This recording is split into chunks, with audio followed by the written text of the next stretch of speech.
일반 우리가 이제 정치학 이제 수준에서 여기 계신 분들은 다 대체로 작년 이순환 기출문제 해설 강의를 들으셨으니까 이번엔 그 연장선상에서 이제 좀 훨씬 좀 이렇게 좀 그러니까 수업이란다 시험 밀접도에 가까운 그런 내용을 좀 진행해야 되지 않느냐라고 생각을 하고,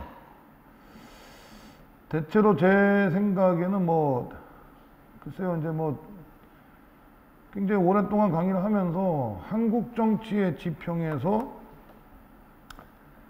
사실 정치제도 개혁 같은 것들이 논의되는 게 되게 무의미하지 않느냐. 문재인 정권도 거쳤습니다만은, 그런 생각을 한번 해보게 되는 게, 처음에 오늘 이제 민주주의 일반론으로부터 시작을 할 건데, 이제 모든 화두는 여기에 집중이 되는 거죠.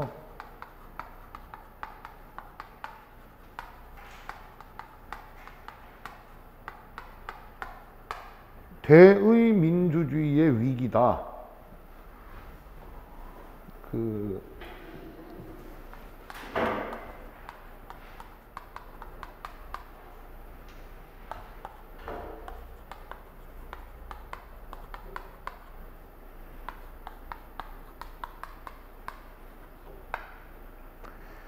이 각각의 차원에서 위기가 발생하고 있다. 그러니까 여기서 대표성의 위기라는 얘기는 정확하게 말하면은 이런 얘기죠.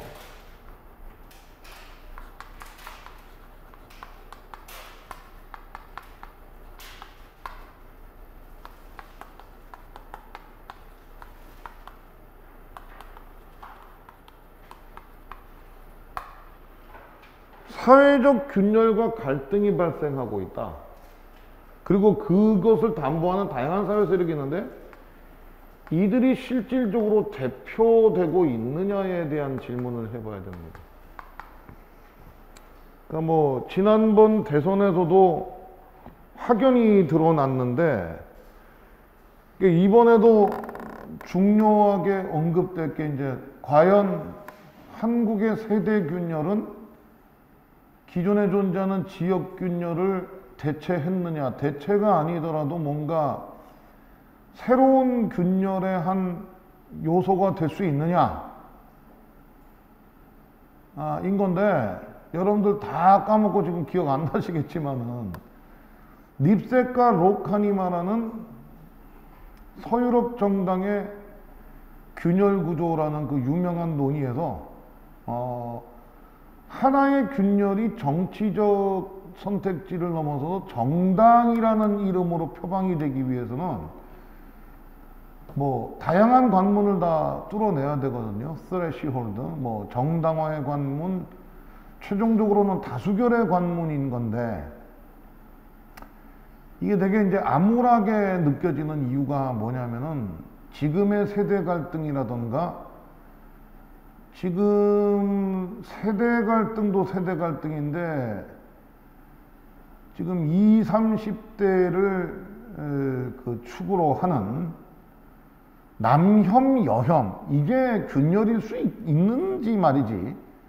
근데 이게 무시할 수만은 없는 다양한 통계 지표가 보여주는 게, 이번 대선의 어떤 그 득표의 분포를 추적해 봤을 때 내릴 수 있는 결론은 굉장히 뚜렷하게 결과치가 나왔다는 거죠. 그러니까 20대 남성들의 되게 확연한 어떤 여성주의 급부상에 대한 상당한 어때요? 반감이 투표의 결과치에 그대로 반영됐다라는 측면이라든가, 그 다음에 여성, 특히 20대 여성의 어떤 득표 결과 값이 분명 그러니까 좀 구체적으로 얘기하면 이재명 후보에게 살짝 쏠린 것만큼은 사실인데, 결국에 한국의 여성성이라는 그 분면이 복지의 문제에 대해서 이렇게까지 둔감할 수 있었는가? 라는 지표라든가, 이것이 이제 균열로 더할 수 있는 거. 여하튼 근데 이거는 우리나라만 겪고 있는 문제가 아니라는 점이에요.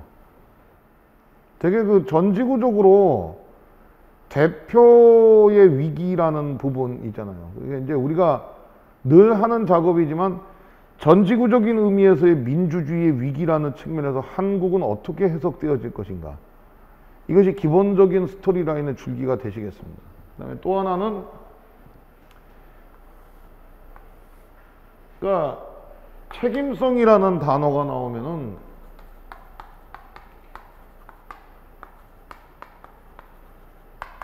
위임된 권력이라는 게 바로 그 여러분들의 사고 구조의 스크린이 돼야 되죠. 근데 이 위임된 만큼의 어때? 확실한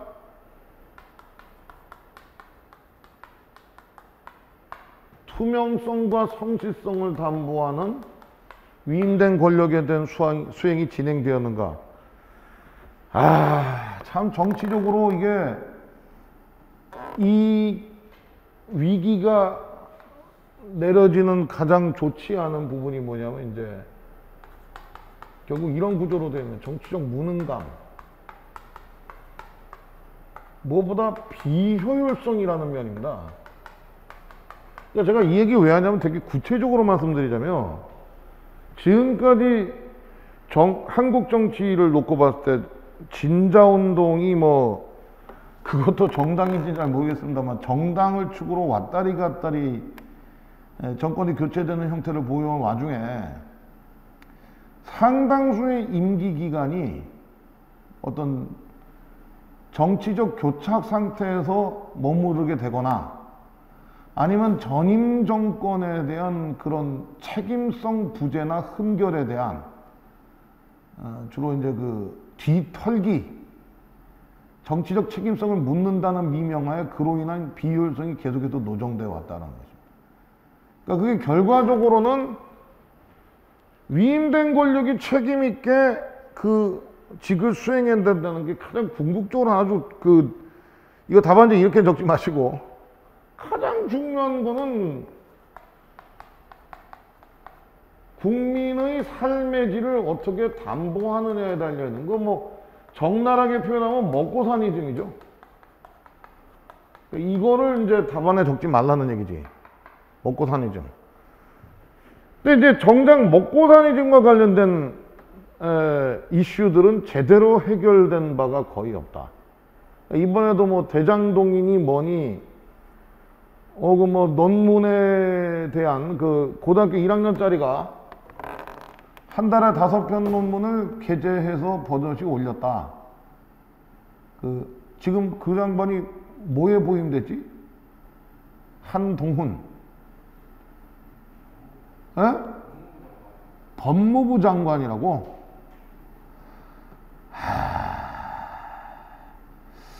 전형적인 강남 8학군 출신의 서울법대 테크트리를 타는 서초동 놈이더만. 서초동. 내가 그래서 서초동을 안 좋아해요. 그럼 국민을 누구 바보로 알아? 그것 때문에 서로 밀당하고 자빠지는 와중에 이제 정작 해결돼야 되는 민생. 그러면 이 와중에 이 참여는 계속 어떻게 되는 거야, 이제? 정치적 무능감을 넘어서 이제 혐오로까지 이어질 수 있어. 그러니까 이게 요즘 이 SNS의 어떤 그 효능성이라는 것도 조금 빛이 바래지고 있죠. 이를 통해서 정치적 토론의 장에 얼마나 많이 참여할 수 있을 것인가 에 대한 논의도 좀 무의미하게 변해가고 있는데, 그러다 보니까 이제 이 참여가 참 모르겠어요. 외형적으로는 더 많은 유권자, 더 많은 시민이 대의민주주의의 틀 위에서 참여할 수 있다라고는 해석되어졌었어. 지금까지 쭉 논해보면. 이런 가장 일반론적인 논의 챕터 1으로 했을 때, 여기서 좀 깊은 탄식을 할 수밖에 없다는 얘기.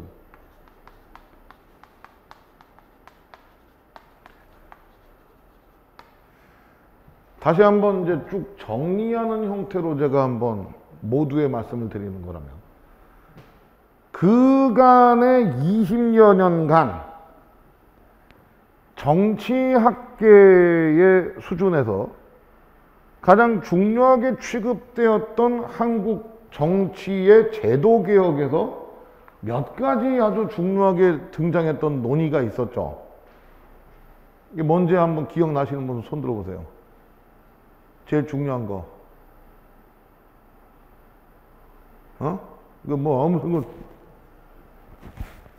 늘 내가 생각하는 건데, 행정고시생들이 한국 정치와 관련된 문제에 대해서 거의 관심이 없어요. 아니, 어떤 면에선 이 연령대 전체가 직면한 문제이기도 하지. 그렇잖아, 솔직히. 어떠한 수준의 제도적 정치가 필요하고 또 절실히 요망되나에 대한 하나의 관점조차가 형성이 안 돼 있잖아, 사실은.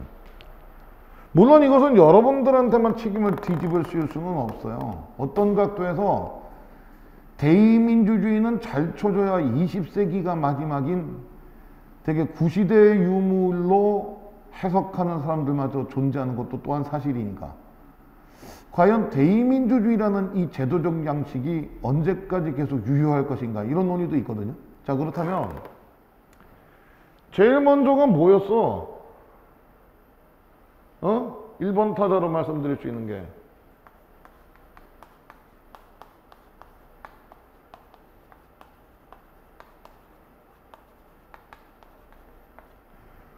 우리가 실질적으로 실시한 게 뭐였어요? 이걸 붙이는 사람도 있고 붙이지 않은 사람들도 있지. 준, 연동형 뭐였어? 비례대표제였지. 그 이유에 대해서도 충분히 말씀드린 것 같아요, 제가. 왜냐면 그 자체가 원인이라기보다는 한국의 정치적 경쟁에서 가장 암적인 요소가 되는 게 지역균열이라고 여러 차례 말씀드렸잖아. 근데 이제 지역균열이라고 얘기를 하는 과정 속에서 제가 여기서 가장 큰 책임과 비판을 당해야 되는 존재가 그 짠내나는 경상어 구사하는 부류들이다, 이렇게 말씀드렸잖아.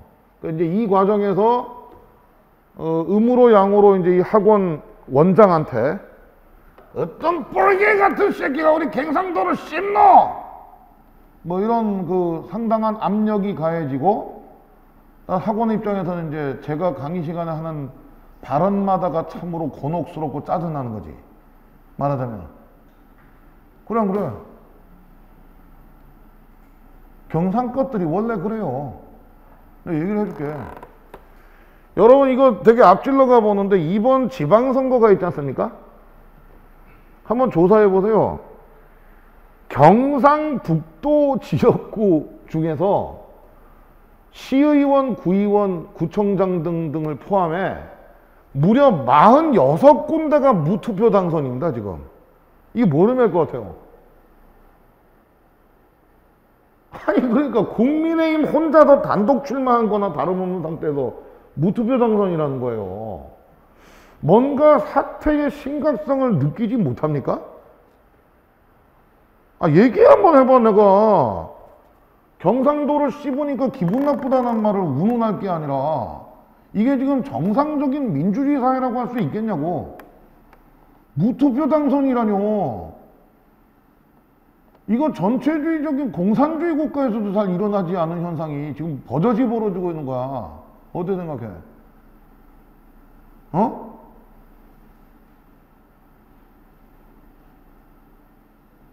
나 그런 거 관심 없다.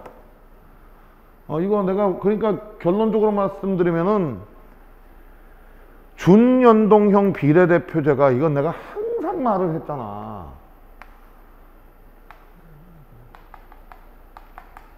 현실과 문화가 제도를 창출하는 형태가 되는 게 정코스지. 이게 맞지?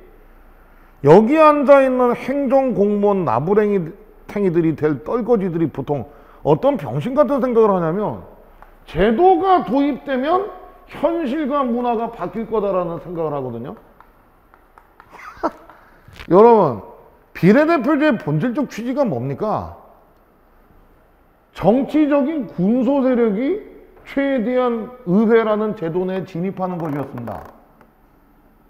그래서 뭐 그래 기존의 뭐 지역균열에 의한 거대 정당은 그렇다 치더라도 그래 뭐 말 맞다나 여성주의라든지 뭐 생태주의 뭐 조금 더 정의당 같은 거 말고 이제 제대로 된 어떤 노동의 이익을 대변하는 정당이라던가 뭐 그게 아니면 뭐 이제 진짜 보수 정당이라든지 뭐 상관없단 말이야.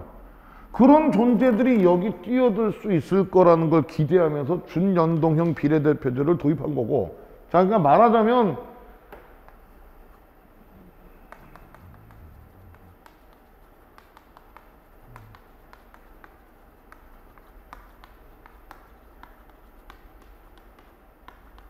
이 자체가 참여의 확대거든요.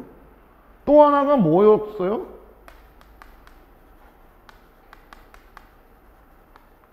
지역균열을 극복할 만한 기제가 되지 않겠나 해가지고 지난 총선 때 도입을 했는데 정작 결과는 참 쌍욕 나오는 결과로 진행이 되지.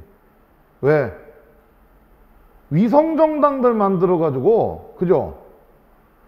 최대한 의회 내에 좌파적 권력의 의석수를 최대치로 찍기 위해서 저는 그때 민주당 애초부터는 알고 있었지만 사실 기대도 별로 없었지만 그나마의 개혁적이거나 진보적 세력으로서의 지분이 조금은 남아있다고 생각했던 민주당에 대한 기대를 제 개인적으로는 완전히 벗어 던져버렸다 라는 겁니다. 그 다음에 더 골 때리는 거는 좋다 이거야. 100번을 양보해서 그나마가 조금 기대하는 면이 뭐가 있어도 이 두 번째잖아. 정치제도 개혁에서 또 되게 기대했던 게 뭐야?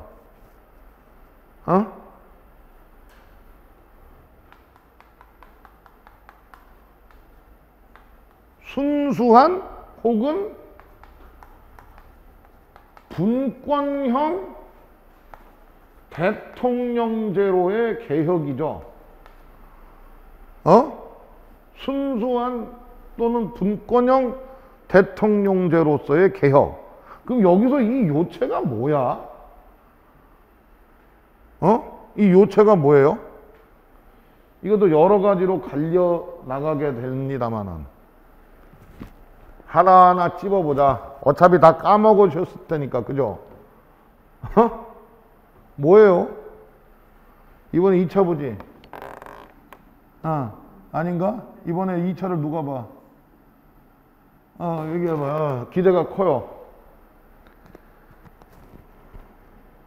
뭐가 있어?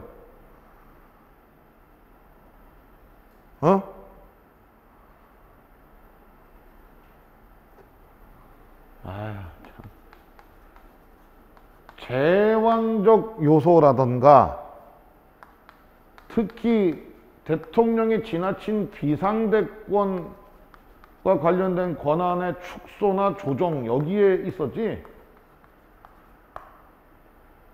그 다음에 잘 아시겠지만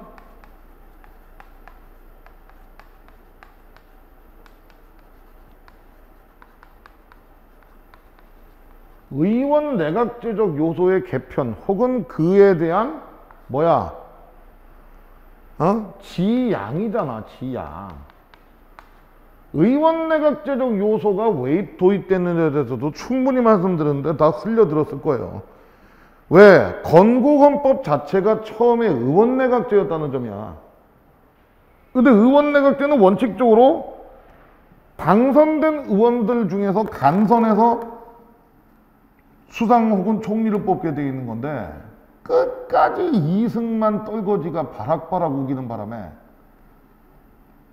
되게 어정쩡한 하이브리드 같은 외형의 상당수는 의원 내각제인데 호칭만 대통령으로 하는. 그러니까 우리 초대 대통령 이승만 대통령은 국민에 의해서 직접적으로 선출된 존재가 아니라 의회 내에서 간선되어 당선된 대통령이었다는 점입니다. 그러다가 이게 한국전쟁 한가운데에 다시 직선제로 변환을 시킨 거지. 우리나라 헌정사 참 골 때려. 그러니까 의원 내각제적 요소가 그 이후에 어떻게 변모를 해버린 거야. 말하자면 대통령에게 직접적으로 가해져야 될 의회와 견제, 의회의 견제 혹은 국민의 비판이 의원 내각제적 요소 안에 있는 그 총리라는 존재에게 집중되는, 다시 말해서 일명 방탄내각, 보신내각 같은 형태로 진행이 되었단 말입니다. 그러니까 이 연장선상에서 드러나는 문제가 뭐예요? 대한민국 국회의 무능성이라는 점입니다. 이게 동전의 양면 같은 현상이에요. 국회가 중심이 되는 의회 민주주의의 중심적 운영이 가능하기 위해서는 상대적으로 분권형 대통령제로 변모할 필요가 있다라는 논의는 마치 손바닥 앞뒤를 구성하는 똑같은 동일한 내용이거든.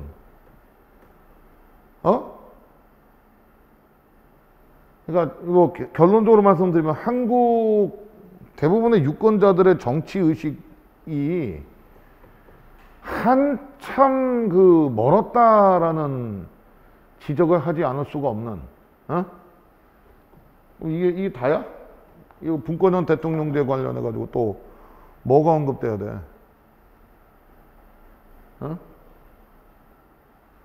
이게 다야?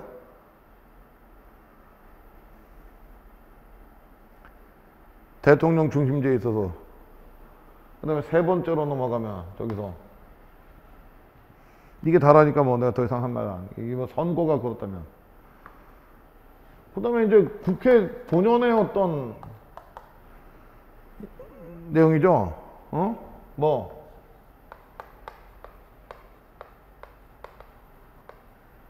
이거 다 기억나세요?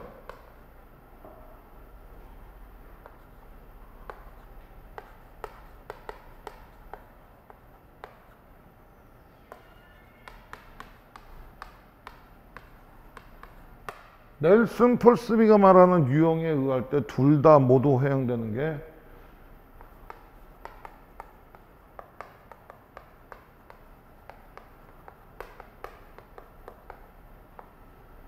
전환에 초점을 두게 되면 뭐라 그랬어?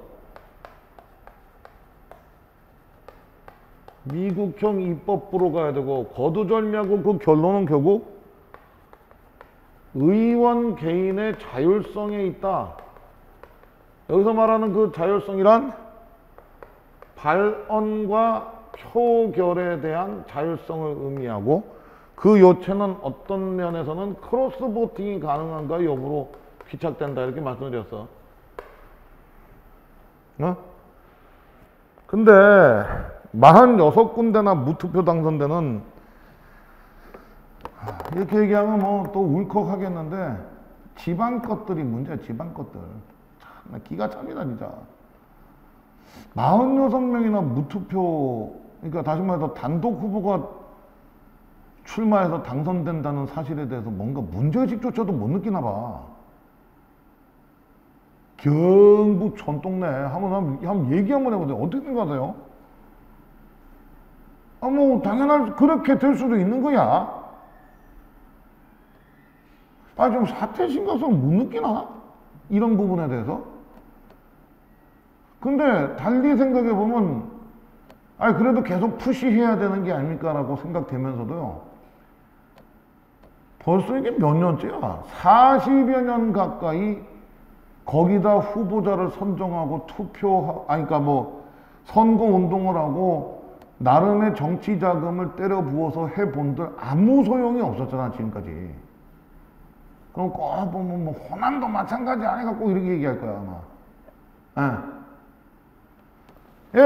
무투표 당선이 현실이야. 특히 시골 동네는. 시골이니까 낙후되고, 뭐 지방이니까 중앙정부에서 뭘 안 내려줘도 어쩔 수 없다. 아, 근데 이제 좀 지겹습니다. 이런 논리들. 예. 어? 그러니까 뭔가 상대적으로 발전의 혜택을 덜 받았으니까 그렇게 투표할 수밖에 없다는 논리 아니에요. 그러면 우리 수준에서는 아직 먼 얘기니까 지방자치 하지 말아야지. 어? 그리고 뭐 우리나라 같은 좁아터진 땅덩어리가 지방자치가 활성화될 만한 조건도 아니고, 일본은 좀 다르거든요. 일본은 중앙집권화된 행정국가로 살아온 시간은 극히 짧아요. 어떤 면에서 잘 쳐줘야 메이지 유신 이후인데, 지금도 어떻게 보면 지방적 속성이 매우 강해. 걔네 1400년 가까운 시간 동안 각각의 번 단위로 나뉘어져서 그 하나하나가 사실상의 소규모 독립국가라는 형태로 진행되어 오는 그 역사를 경험했기 때문에, 이게 그냥 단선적으로 뭐 외국에서 뭐 지방자치가 풀뿌리 민주주의의 근본적 토대가 되니까 뭐 우리나라도 그렇게 해보면 비슷하게 가지 않겠느냐라고 그 취지하에서 지방선거가 시작되긴 했는데, 지금으로서는 굉장히 암울하고 비관적인 미래를 그려볼 수밖에 없는, 예. 이게 이 또한 현실이잖아요. 그러니까 여러분한테도 해당되는 문제인데, 이게 단순히 정치 제도 문제만 언급하는 수준을 넘어서서 또랑또랑하고 쓸만한 젊은이들이 지방에 거의 남아있지 않아요. 가보면 남아있어. 갱주에서 고등학교 다닐 때 가들 안주까지도 경주 사나? 어? 절반도 아니고 거의 다 도시로, 더 큰 대도시로 올라갔다. 대부분 서울로 올라갔어? 서울이나 대구나 뭐 이런 데로 올라갔다. 그 경주에 남아있지 않은 이유는 뭔 거 같아?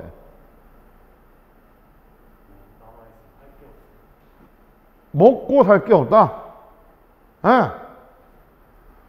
먹고 살 만할 건덕지가 안 보인다. 그와 관련해서 사회적 인프라도 별로 없다. 그 한국의 인구 사회학적인 측면에서의 어떤 문제 심각성은 수도권이나 대도시보다도 사실은 지방이 훨씬 심각한 상태라고 보시면 돼요. 지금 진짜 노인들밖에 안 남아있고, 그러니까 그 노인들 입장에서는 이 말 저 말 할 거 없이 우리나 신경 써줄 만할 지방 토홀에도 감지덕지다라는 거지. 이해가 돼? 이게 되게 심각한 구조로 전개가 되고 있어요, 우리가. 이와 관련해서 어리나, 이건 뭐야? 실질적인 심의와 토론. 이를 통해서 무언가 보다 더 어때? 정책의 합리성을 구현할 수 있는 그러한 그 과정의 어떤 중심을 얘기하는, 우리 뭐 국회의원들 다 거수기 역할만 하잖아. 우르르 때로 몰려다니면서 민생 현안과 관련된 논의는 국회에서 거의 좀처럼 잘 일어나지 않는다라는 사실이에요. 지지난 국회도 마찬가지였고, 이번 국회도 보나마나의 뭐 대장동이니 김건희 여사 뒤안길에 있는 무당이 누구냐는 둥, 일단 소모적이고 비효율적인 논쟁으로 그 회기 전체가 뒤덮일 가능성이니까 돌발 영상 찍는 사람들만 되게 이제 신나는 거죠. 이제 한마디로 얘기는. 심의나 토론 따위가 거의 일어나지 않습니다. 이번에 한동훈 법무부 장관 내정자에 대한 청문회 한번 보신 분 손 들어보세요. 뭘 느꼈어요?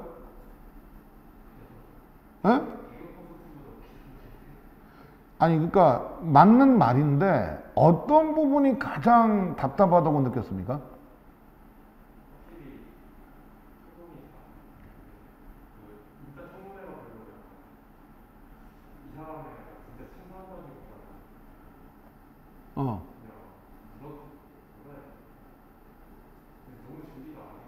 네, 맞아요.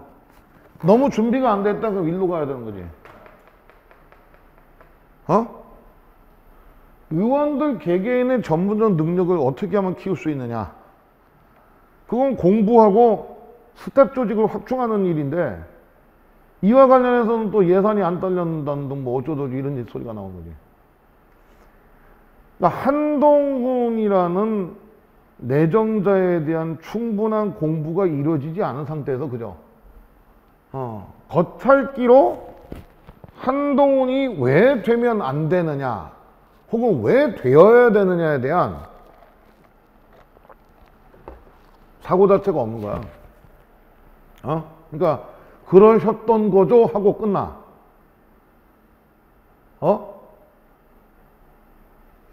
저게 청문회인가, 그지?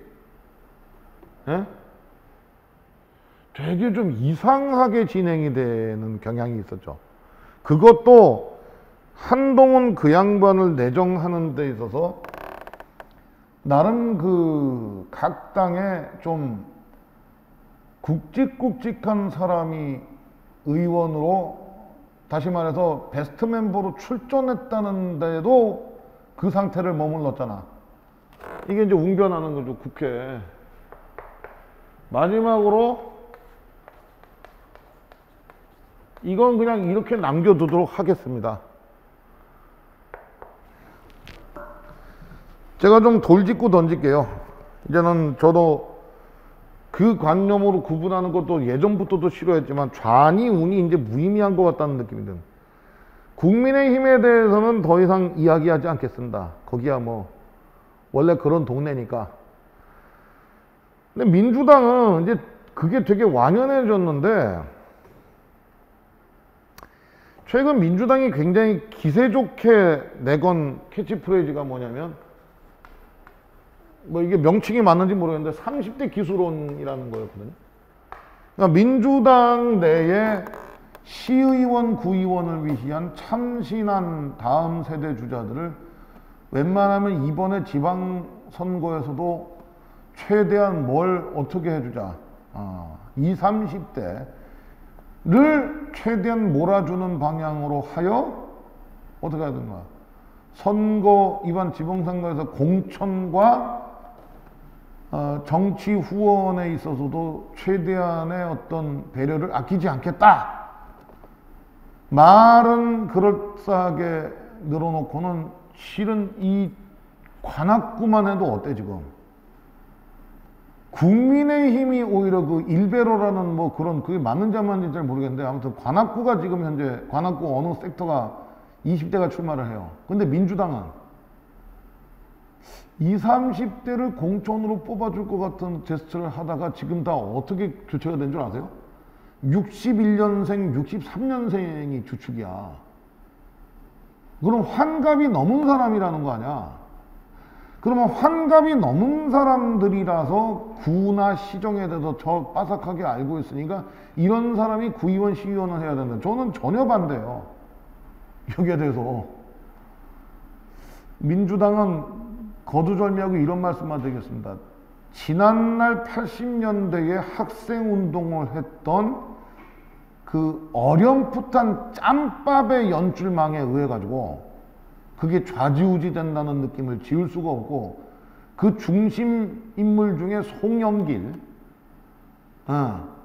뭐 그 양반도 연세대학교 총학생회장 출신이기도 하거니와, 그죠? 그러니까 총학생회라든가 총학에서 몸담아서 민주화 투쟁을 한때 했다는 사람들이 이제는 완전히 어떻게 된 거야? 일종의 적폐회로 돌변한 그 과정에서 정치적 리크루트가 전혀 일어나지 않고 있다는 겁니다. 이해가 되죠? 그럼 정치적 리크루트가 일어나고 있지 않다는 얘기는 정당이야말로 이 세 가지가 다 담보되어야 되는 가장 기초적인 조직이거든요. 거두절미하고 얘기하겠습니다. 리크루트먼트와 커뮤니케이션이 살아 숨쉬어야 됩니다, 정당은. 근데 한국의 작금의 정당 정치는 이것과는 매우 거리가 아니 어떻게 보면 중국 축구가 그러하듯이 더 퇴보한 느낌마저도 있어요.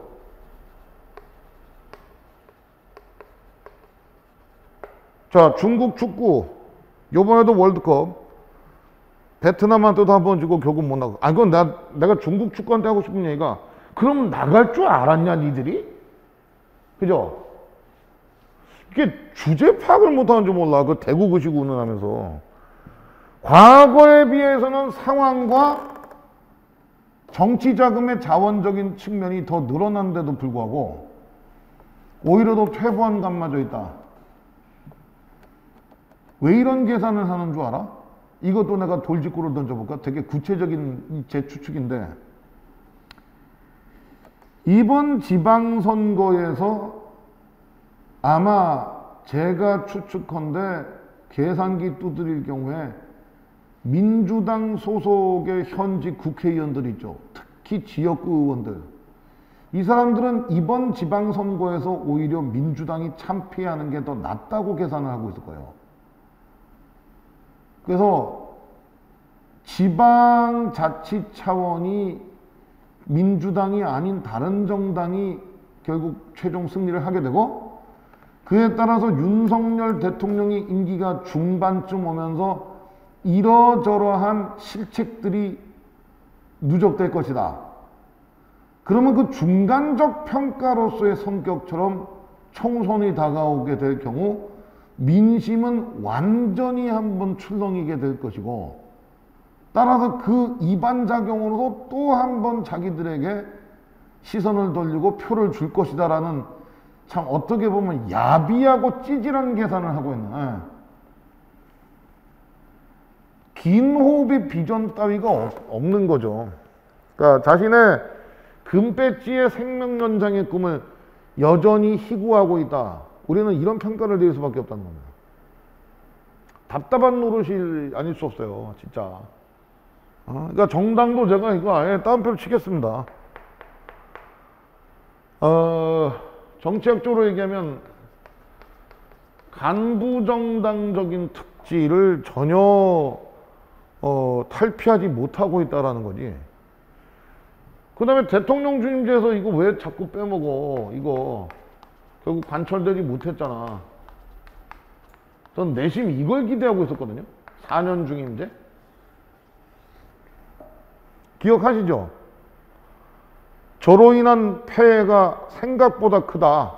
그 다음에 굳이 하자면 결선 투표제 있었잖아.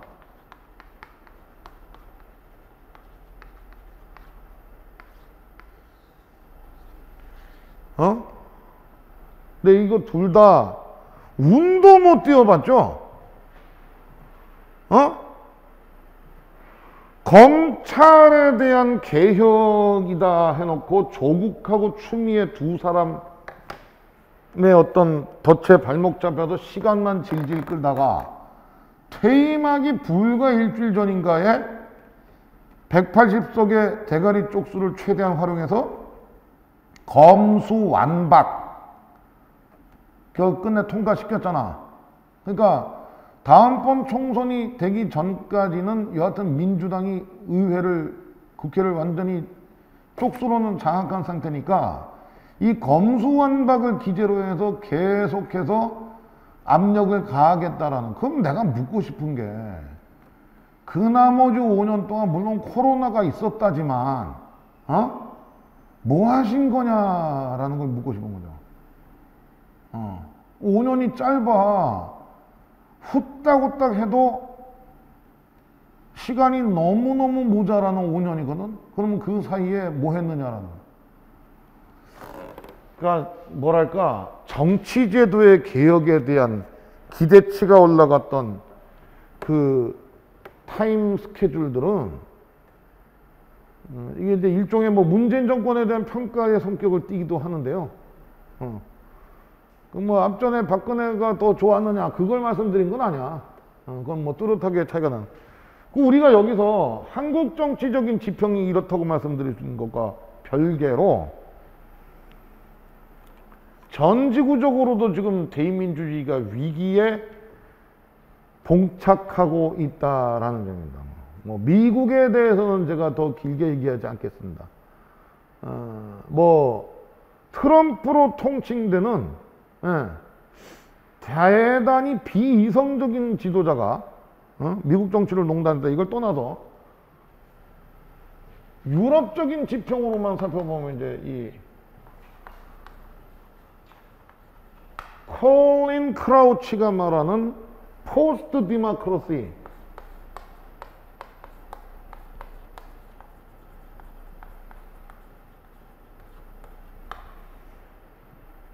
오늘날의 민주주의, 특히 유럽 가장 선진적인 민주주의의 수준을 보인다는 유럽조차 이 포스트 디모크라시라는 개념이 뭐냐면요, 크게 말하면 두 가지 개념이에요.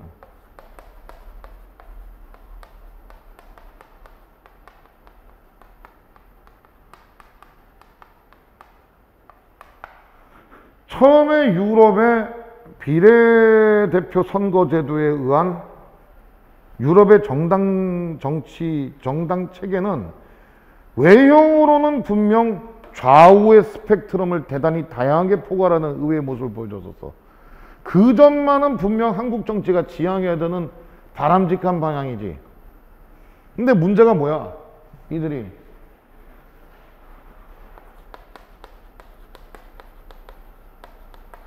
정치 자금을 위한 정치적 자원과 관련해서 뭐야? 누구의? 대기업과 자본에 포획돼 버린 듯한, 대기업과 자본의 눈치를 보는 듯한 그런저런 정도의 적당한 안일한 타협주의가 만연해 있는 형태. 그래서 이런 것과 고착화돼서 이제 일종의 회전문 인사가 계속 반복되는 것에 대해서 결국 뭘 느끼는 거야? 유럽의 유권자들이 일종의 극단적인 정치적 무능감을 넘은 혐오를 보여주기 시작하는 거죠. 그래서 이 뒤안길에 누가 등장하는 거야? 최근에 프랑스 대선이 있었던 건 기억하시는 분 손 들어보세요. 프랑스 대선. 최근에 프랑스 대선이 있었지.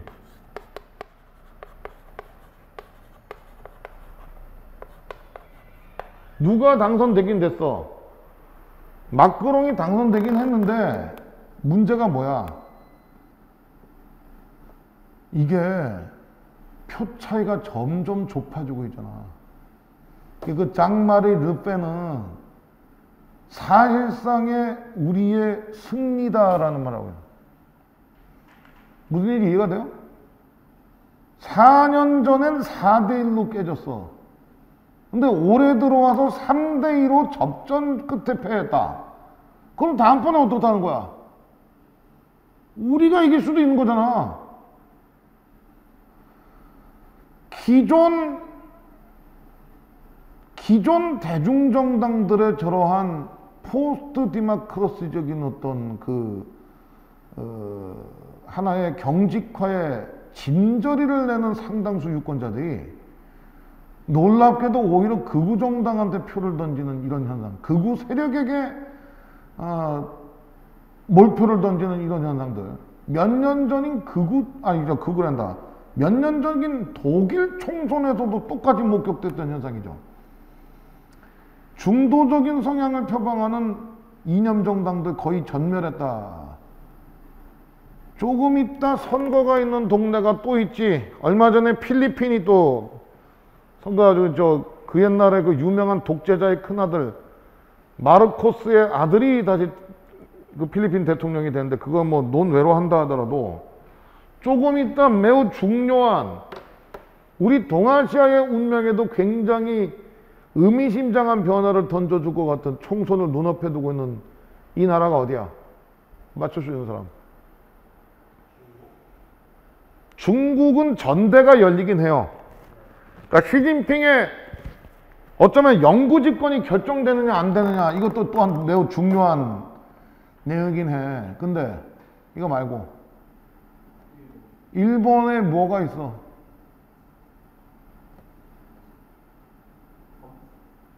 중의원 선거야 참의원 선거야? 뭐 그건 별로 중요하지 않아. 이게 왜 이 선거가 지금 되게 중요한 거냐면 정말 두 번 다시 없을 절호의 찬스거든요. 일본 우익들 입장에서. 왜? 뿌찐한테 진짜 뿌찐 발꼬락을 빨아라 해도 될 정도로 너무 고마울 거야. 일본 우익들 입장에. 왜?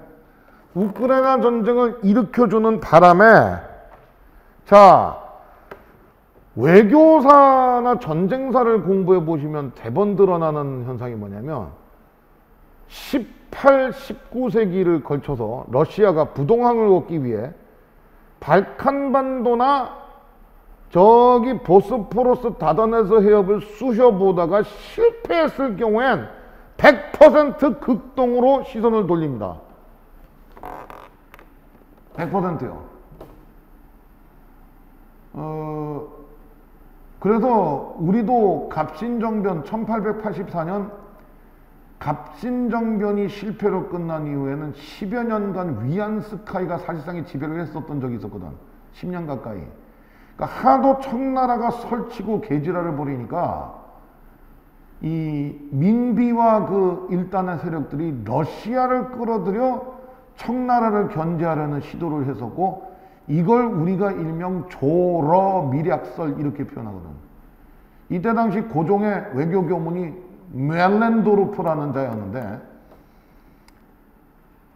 그러니까 지금 제가 드리는 말씀이 뭐냐면 러시아는 어떤 형태로든 이 우크라이나에서 원하는 결과를 얻지 못하게 될 경우에는 그 시선을 극동으로 돌릴 가능성이 크고, 그러던 지금 현재 동아시아의 지형과 지평에서 들쑤셔 볼 수 있는 몇 안 되는 곳 중에 하나가 북방 사계도서라는 얘기지.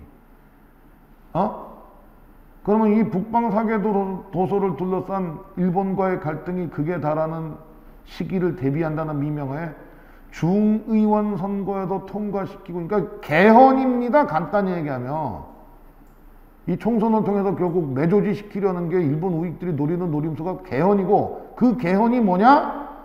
오로지 수비에만 전념한다는 자위대, 즉 전수방어의 개념으로부터 이제 본격적으로 재무장, 군사국가로의 오픈 더 게이트를 말하는 보통국가로서의 일본을 완성하는 그 개헌.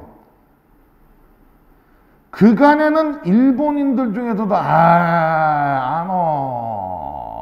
그것까지는 좀 오바야, 그런 전수방위를 포기하는 건 좀 선을 넘었어 라고 생각하는 일본인들이 적지 아니하게 많았기 때문에 이게 어느 정도 유지됐었는데, 어떻게 될 것 같아? 무슨 일이 이해가 돼? 이게 코로나를 분기점으로 걷잡을 수 없는 이 중심축의 변화, 소용돌이와 혼란으로 치달을 수 있는 동아시아 정치의 지평, 이렇게 연결된 가능성이 큰 거죠 지금. 이게 지금 현재 그 선진적이라는 유럽 정치의 민낯이에요. 그리고 저기 하나 더 덧붙이면 브렉시트죠 또. 진짜 돌았어. 먹고 사는 짐이 힘겨워지고 있는 현실에 대해서는 이해를 하는데, 당시에 영국이 그 원인을 EU에 가입한 결과 파생하는 지나친 묻지마 불법 난민의 폭증 때문에 영국 경제가 꼬라박고 무엇보다 내가 직장을 얻지 못한다. 영국인들의 실업과 복지 혜택의 삭감은 그 쉬바르 난민 때문에 벌어진 일이다. EU에서 탈퇴하자.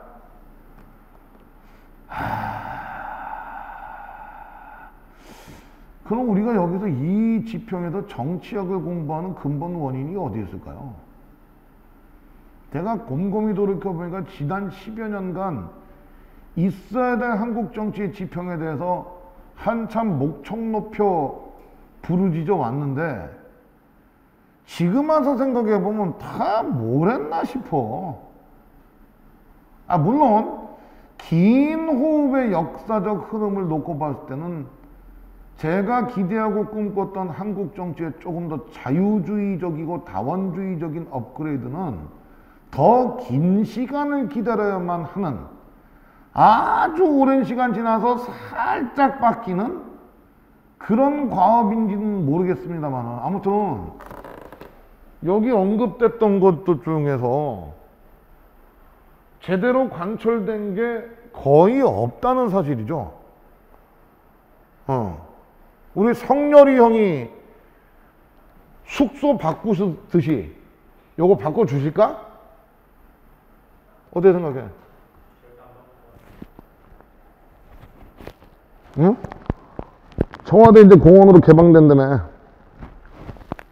용산의 시대야?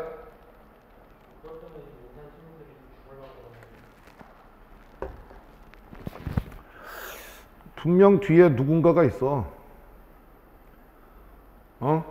우리는 최순실을 그리워할지도 모르는. 사실 제가 뭐 풍수지리 잘 아는 건 아닙니다만은 그 북악산 있는 그 방향이요 되게 살기가 중중한 지점이기는 해요. 사실 요거를 그럴 줄 알고 경복궁을 딱 동양역학의 숫자에 맞춰서 그 궁궐의 방이라든가 방향을 다 배치를 했었는데 이게 임진왜란 때 다 불타버렸거든. 그러니까 경복궁 재건하려면 좀 제대로 재건해야 돼. 옛날 문헌을 보고. 거기 지금 다 어그러져가지고 거기만 있으면은 제명에 못 살거나 뭔가 그지.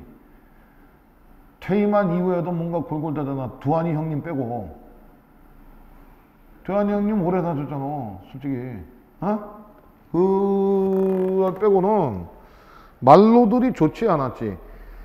자, 그래서 저희가 첫 시간에 볼 이와 같은 것들을 다시 회고적으로 살펴보면서 우리가 들여다봐야 되는 게 뭐냐? 김비환 교수님의 민주주의의 본질적 가치는 무엇인가? 그 다음 대의제 민주주의의 공고화. 아까의 문제의식이 여기 그대로 표현되어 있죠. 중앙대학교 장훈 교수님이. 한국 민주주의 이론과 현실의 불균형입니다. 불일치. 왜 이런 일이 발생한 것인가 우리는. 셋째, 정당 중심의 대의민주주의에 대한 4차 산업혁명, IT, SNS, 디지털 혁명이 다시 해묵은 주제면서도 다시 또 다른 주제인 거지. 더구나 코로나라는 비대면 사회를 겪고 난 우리의 입장에서 예. 앞으로 어떤 식으로 민주주의에 대한 지평이 달라질 것인가? 꽤 무게감 있는 주제가 아닐 수 없다. 아시겠습니까? 오늘 요에 대한 소개를 해드리고, 이거 삼수하니까 매일 시험 보는 거죠? 따라서 별도의 채점 없습니다. 제가 노력봉사에서 간간히 답안 강평을 해드리겠사오니 그 채점자 구해봤자 뭐 빨간 펜으로 잘 쓰셨어요 이러고 끝나는 거야? 왜 그거라도 원한다 손 들어보세요. 그래서 되게 뭔가가 인스피레이션 된다, 치어업 된다, 나 이렇게 원해 손 들어보세요. 하지 마세요 그런 거. 제가 강평을 한번 해드릴 테니까요. 그거 끝나고 나는 복싱하러 가면 되니까. 너 왜 복싱하냐고? 마지막으로 한 놈을 까고 이 동네에서 은퇴하기 위한 목적이야. 농담이 아니라. 자신감을 가졌어. 왜냐면 나보다 주먹이 큰 사람이 없더라고. 과연 샌드백이 일로 훅 갔다가 일로 훅, 어떻게 생각해? 훅, 그지? 예, 그래서 민주주의 일반 우리에겐 어떤 민주주의가 필요한가? 일단은 장훈 교수님 논문부터 조금 쉬었다가 슬슬 살펴보도록 하겠습니다. 알겠어요? 굉장히 중요한 얘기들이 많이 나오고 있어도 사례들도 많이 나와. 뭐 고리원전 서울시 참여 예산제 예전에 존재했었던 것들이 다 어떤 논의가 결국 이 이상과 현실은 어떻게 앞으로 좌초되었는가 뭐 하는 내용들이 쭉 나오는데 좀 이따 살펴보도록 하고, 일단 뭐 시험은 1시부터 2시 15분까지 진행하도록 그렇게 하겠습니다. 아시겠어요? 한번 최대한 써보시기 바란다. 예, 조금 쉬었다 하겠습니다.